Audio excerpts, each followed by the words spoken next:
Elaine C Smith is an actress and comedian from Glasgow. She is best known, I'm sure you all know, as Rab C, not Constance presumably, Nesbitt's long-suffering wife, Mary Doll. Some of you may know that Elaine was a drama teacher at Firhill High School in the 1970s. She is a long-standing supporter and campaigner for Scottish independence, and her outspoken support for the movement has inspired many others in Scotland's cultural and artistic communities to come out in favour of Scottish independence through influential pro-yes groups like National Collective. She is convener of the Scottish Independence Convention. Please welcome Elaine C Smith.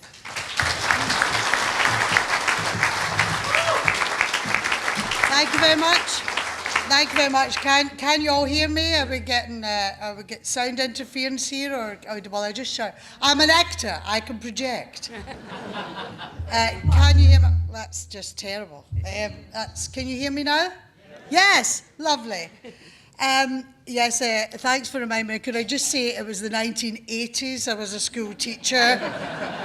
Not the 1970s, for 3 years in Firhill High up the road. And I was just remembering, actually, as we drew in here, that I did a teaching practice here. So I'd like to apologise to anybody who was in any of my classes at that point in Western Hales. I'm actually not even from Glasgow, I'm from Motherwell, actually, Lanarkshire.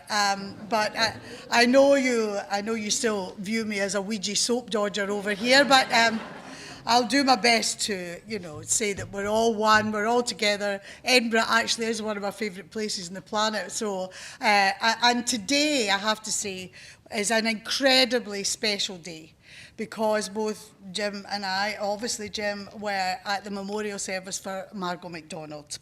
And what a day that was. What a celebration, what a woman she was, and what she did for the independence movement and for this city of Edinburgh as well, I think deserves a big round of applause.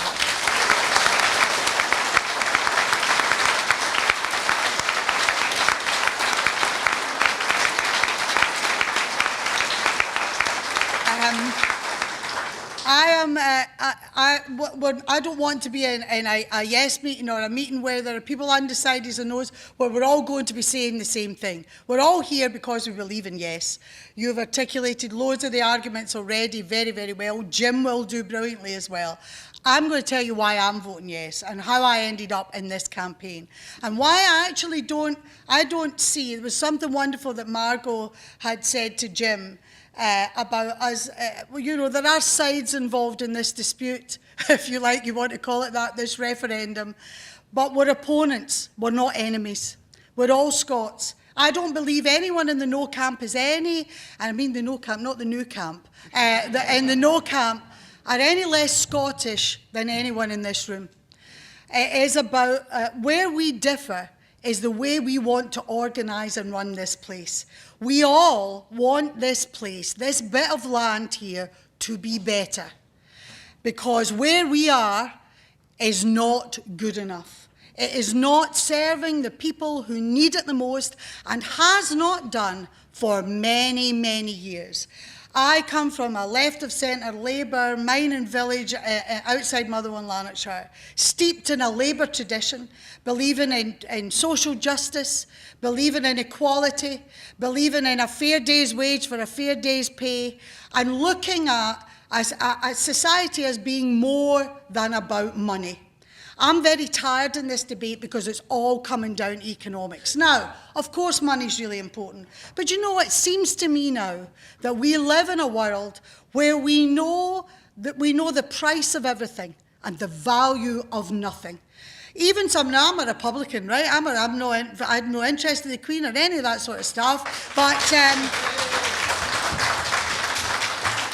But I'm happy if the people of Scotland want to keep the Queen and we vote that, then that's fine. I'll go along with that because I'm a Democrat. No. Yeah, well, see, there's got to be a Rami, I knew it.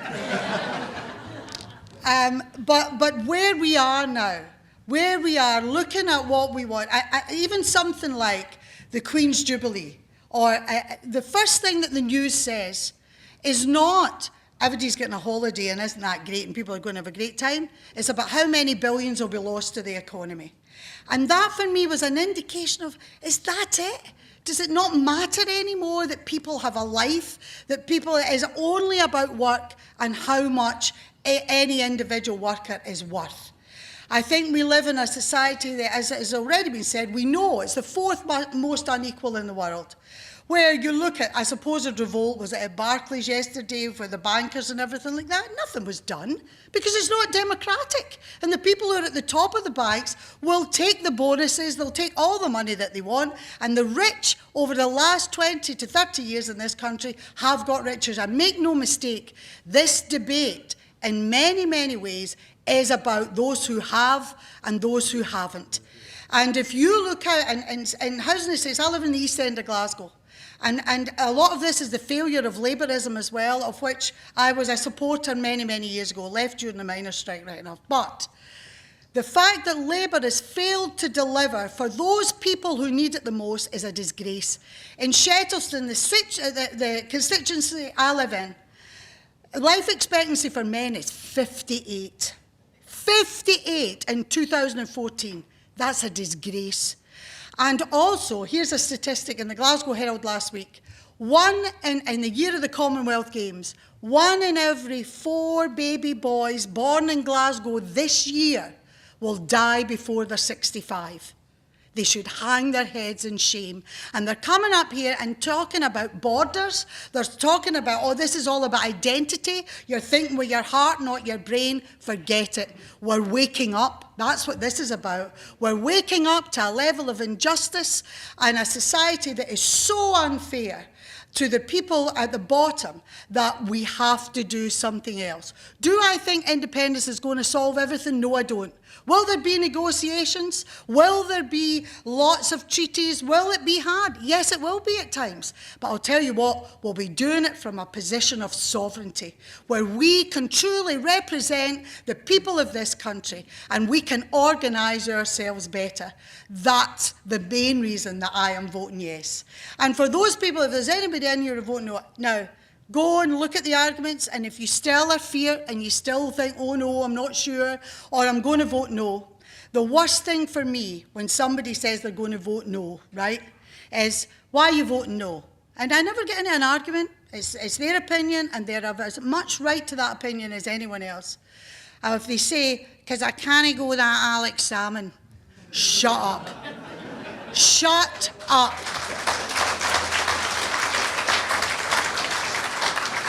By all means, go and look at the arguments, go and look at all the things that you should be looking, switch your brain on and engage in the debate. And if you still think no, then vote no. What are you going to tell your grandchildren?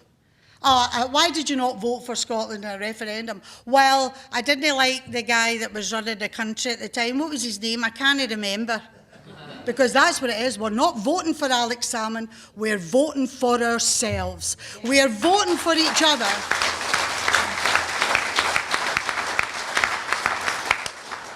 And there is an aspect at the moment where lots of statistics are being thrown about, and there's a lot of stuff about why women are not engaged in this debate. I'm so pleased to see so many women here tonight, because I'll tell you something, without the women's vote, we will not win this referendum.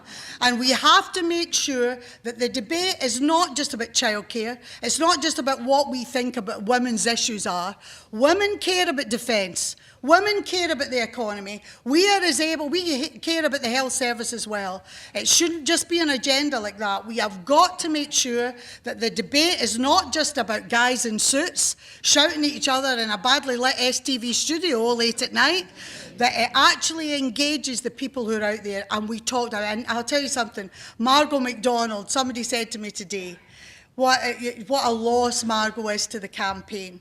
And I said, absolutely a loss that she's not out here campaigning with us.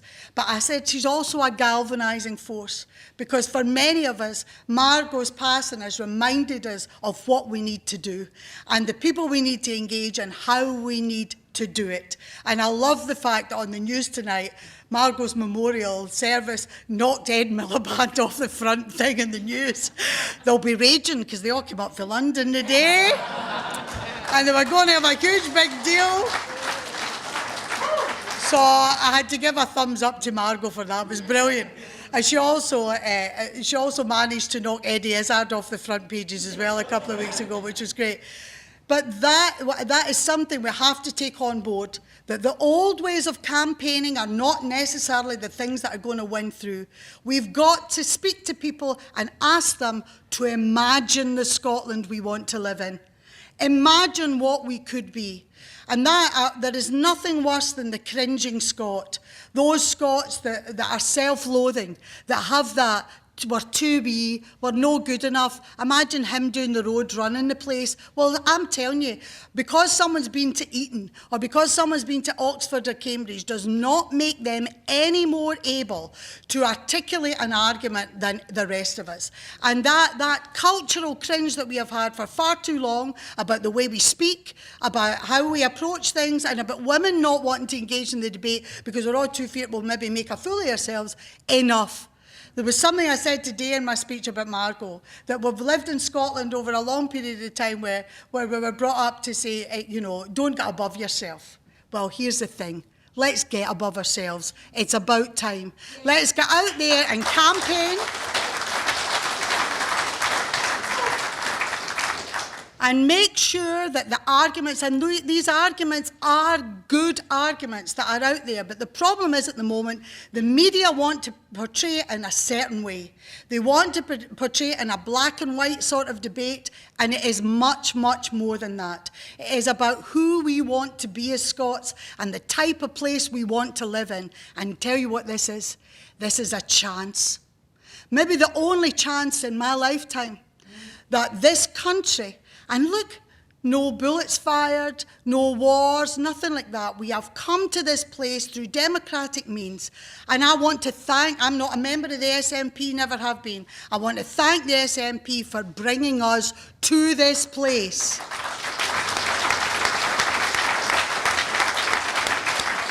This special place where we as a nation get to decide on our future.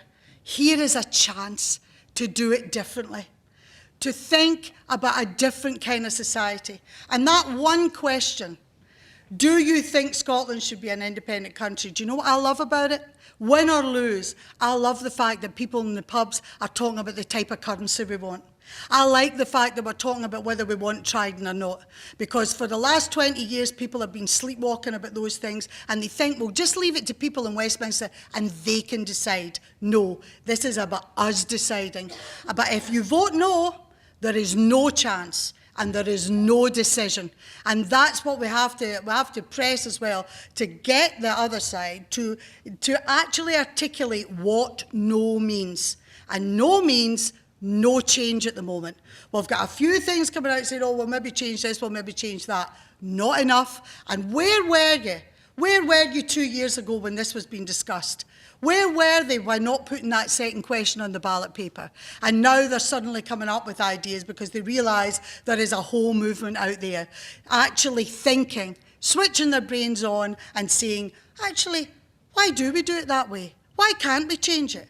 And that one question that we've got on September the 18th has beget another 50 questions. And that is wonderful. And what I want to say as well is the genie is out the bottle. This genie doesn't go back in. And it is, as far as I'm concerned, win or lose, it's a never ending for me. So we keep going and make this place a more democratic, more just and fairer country. That's why I'm voting yes. Thank you.